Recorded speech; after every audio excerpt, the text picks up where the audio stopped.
দিছপুৰ তথ্য আৰু জনসংযোগ সঞ্চালকালয়ত ইতিমধ্যে নিশা চোৰে চুৰিকাণ্ড সংঘটিত কৰিছে আৰু কাৰ্যালয়টোৰ ভিতৰত ইতিমধ্যে চুৰিকাণ্ড সংঘটিত কৰি চোৰে লণ্ডভণ্ড কৰিছে। কিন্তু কি সামগ্ৰী বা কিবা লৈ গৈছে নেকি এই কথা এতিয়ালৈকে যদি পোহৰলৈ অহা নাই। আমি চোৰ সোমাইছে, চোৰ কোনটো দিশেৰে সোমাইছে আৰু এই কাৰ্যালয়টোৰ আশে পাশে যিধৰণে নিৰাপত্তাৰক্ষী গিজগিজাই থাকে, এফালে যদি আমি কওঁ যিটো অসম বিধানসভাৰ নিচেই কাষতে, অসম বিধানসভাৰ চৌহদৰ নিচেই কাষতে এইটো তথ্য আৰু জনসংযোগ সঞ্চালকালয়ৰ কাৰ্যালয় আছে আৰু তাত চুৰিকাণ্ড সংঘটিত হৈছে। বিধানসভাৰ ইতিমধ্যে চলিত বাজেট অধিৱেশনৰ বাজেট অধিৱেশন চলি আছে আৰু সেই সময়ত আৰক্ষী নিৰাপত্তাৰক্ষী কটকটীয়া নিৰাপত্তাৰক্ষী বেষ্টনী ইতিমধ্যে চৌকাষে চলি থকাৰ সময়ত এখন এই কাৰ্যালয়টোত চুৰি হৈছে। আমি এই বিশেষ দুৱাৰখন দেখাইছোঁ, যিখন দুৱাৰ ইতিমধ্যে এডাল কাঠৰ টুকুৰাই থোৱা এনেধৰণে তেওঁ ৰাখাই থৈছে।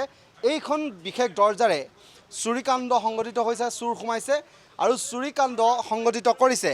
কিন্তু আমি যিখিনি কথা পাতিছোঁ, ইয়াত যিগৰাকী নৈশ চকীদাৰ আছে তেওঁৰ সৈতে কথা পাতিছোঁ। তেওঁ এই বিশেষ দৰ্জাখন কথা কৈছে যে পুৰণা হৈ গৈছে, পৰিত্যক্ত অৱস্থাত থকা এই দৰ্জাখনেৰে প্ৰৱেশ কৰিছিল চোৰ আৰু তাৰ পাছত তেওঁলোকে পুৱাৰ ভাগত এনেধৰণে চুৰিকাণ্ড সংঘটিত কৰা হোৱাৰ গোটেই দৃশ্যটো দেখাৰ পাছতে তেওঁলোকে এই ধৰণে এডাল কাঠৰ টুকুৰাৰে তেওঁলোকে এনেধৰণে ঠোকা দি ৰাখিছে আৰু আমি টিং এখনেৰে তেওঁলোকে ঢাকি ৰাখিছে। ভিতৰত আচলতে কেনেধৰণে চোৰ সোমালে, ভিতৰত কি বস্তু লৈ গৈছে বা সামগ্ৰী লৈ গৈছে, এই কথা এতিয়ালৈকে আজিৰ দিনটোত পোহৰলৈ অহা নাই। এই মুহূৰ্তত আমি এটা কথা ক'ব পাৰোঁ যে যি সময়ত আৰক্ষী নিৰাপত্তাৰক্ষীয়ে গিজগিজাই থাকে, যি সময়ত চুৰিকাণ্ড সংঘটিত কৰা চোৰৰ বিৰুদ্ধে কঠোৰ হৈ পৰিছে আৰু সেই সময়তে যিধৰণে দিছপুৰ তথ্য আৰু জনসংযোগ সঞ্চালকালয়ৰ যিটো কাৰ্যালয় আৰু কাৰ্যালয় এইটো আমি দেখুৱাইছোঁ, এই কাৰ্যালয়ত চুৰিকাণ্ড সংঘটিত কৰিছিল। চোৰ প্ৰৱেশ কৰিছিল এইখন বিশেষ দৰ্জাৰে, এই বিশেষ দৰ্জাখনে ইতিমধ্যে চোৰ প্ৰৱেশ কৰিছিল আৰু আমি কিছু সন্মুখৰ দৃশ্য দেখুৱাম, য'ত আমি কৈছোঁৱেই যে চলিত ইতিমধ্যে বিধানসভাৰ যি বাজেট অধিৱেশন চলি আছে, আৰক্ষী নিৰাপত্তাৰক্ষী ইতিমধ্যে গিজগিজাই আছে আৰু তাৰ পাছতো এনেধৰণে চুৰিকাণ্ড সংঘটিত হৈছে। চোৰ প্ৰৱেশ কৰিছিল এই কাৰ্যালয়টোৰ ভিতৰত আৰু চোৰে কেনেধৰণে লণ্ডভণ্ড কৰিছে আমি সেই দৃশ্য দেখুৱাম।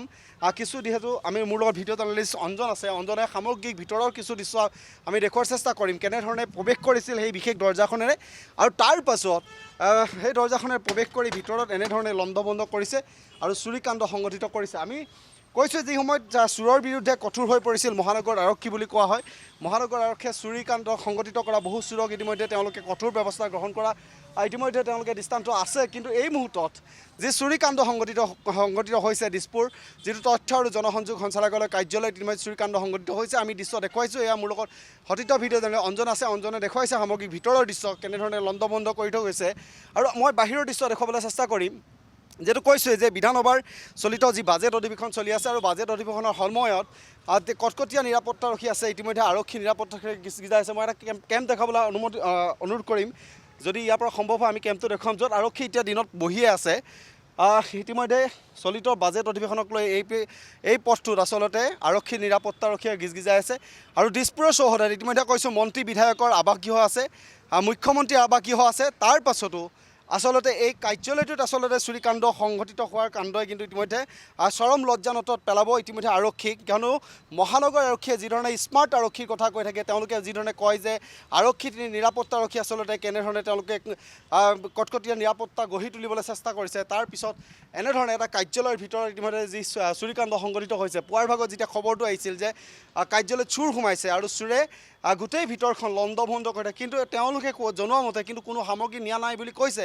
কিন্তু যেতিয়া গোটেই হয়তো চাব কিন্তু চোৰ কিয় সোমাইছিল, চোৰে কি লৈ যাবলৈ সোমাইছিল, যদি এই কাৰ্যালয়টো একো এতিয়ালৈকে নিয়া নাই বুলি কৈছে, তেনেহ'লে চোৰ কিয় সোমাইছিল বা চোৰ কিয় প্ৰৱেশ কৰিছিল, চোৰে কি লৈ গৈছে, চোৰে কেনেধৰণে প্ৰৱেশ কৰিছিল আমি দৃশ্য দেখুৱাইছোঁ, যিখন দৰ্জাৰে চোৰ সোমাইছে আৰু সেই দৰ্জাখন কেনেকুৱা পৰিত্যক্ত অৱস্থাত। এটা দিছপুৰ আৱাস ইতিমধ্যে আমি কৈছোঁ যে দিছপুৰ যিবোৰ মন্ত্ৰী বিধায়কৰ যি চৰকাৰী আৱাসগৃহ আছে, আৱাসগৃহ নিচেই কাষতে আছে এই কাৰ্যালয়টো। এই কাৰ্যালয়টোৰ অৱস্থাও যদি আমি কওঁ এটা পৰিত্যক্ত অৱস্থাত আছে, কিন্তু তেনে সময়তে যিসমূহ দৰ্জা আছে দৰ্জাসমূহ প্ৰায় উৱলি গৈছে আৰু সেই দৰ্জাখন বিশেষ দৰ্জাখনেৰে চোৰ সোমাইছে আৰু তাৰ পাছত তেওঁ লণ্ডভণ্ড কৰি ভিতৰৰ গোটেই অংশ এনেধৰণে থৈ গৈছে। কিন্তু চোৰে কি লৈ গৈছে, কালিলৈ যেতিয়া বা গোটেই কাৰ্যালয়ৰ যিসকল বিষয়ববীয়া আছে, যিসকল কৰ্মচাৰী আছে, তেওঁলোক যেতিয়া আহিব, তেওঁলোকে গোটেই যেতিয়া তন্নতন্নকৈ তেওঁলোকৰ নিজৰ বয় বস্তুসমূহ চাব বা তেওঁলোকৰ সামগ্ৰীসমূহ চাব, তেতিয়াহে পোহৰলৈ আহিব যে চোৰে কি লৈ গৈছে। চোৰ কিয় প্ৰৱেশ কৰিছিল, চোৰে কি কি সামগ্ৰী লৈ গৈছে, সেয়া কালিলৈ, আজি যিহেতু দেওবাৰ, সোমবাৰে যেতিয়া কাৰ্যালয়লৈ আহিব, এই কৰ্মচাৰীসকল অহাৰ পাছতহে গম পোৱা যাব যে ভিতৰৰ পৰা চোৰে বিশেষ কিবা লৈ গৈছে নেকি। কিন্তু আমি কৈছোঁৱে যে যিখন দৰ্জাৰে প্ৰৱেশ কৰিছিল সেই দৰ্জাখন আমি বিশেষ দৃশ্য দেখুৱাইছোঁ, যিখন দৰ্জাৰ পৰিত্যক্ত দৰ্জাৰ, যিখনত ইতিমধ্যে তেওঁ কাঠৰ এটা থোৰা লগাই থৈছে, এখন টিঙেৰে ঢাকি ৰাখিছে, আৰু সেই কাঠৰ থোৰাই ঢাকি ৰখা টিং পাতেৰে ইতিমধ্যে বন্ধ কৰি ৰাখিছে সেই বিশেষ দুৱাৰখন। আৰু তাৰ পাছত আমি যিটো কাৰ্যালয় দেখুৱাইছোঁ, কাৰ্যালয়ৰ চৌহদ দেখুৱাইছোঁ, কেনেধৰণৰ পৰিত্যক্ত অৱস্থাত আছে এই কাৰ্যালয়ৰ চৌহদটো।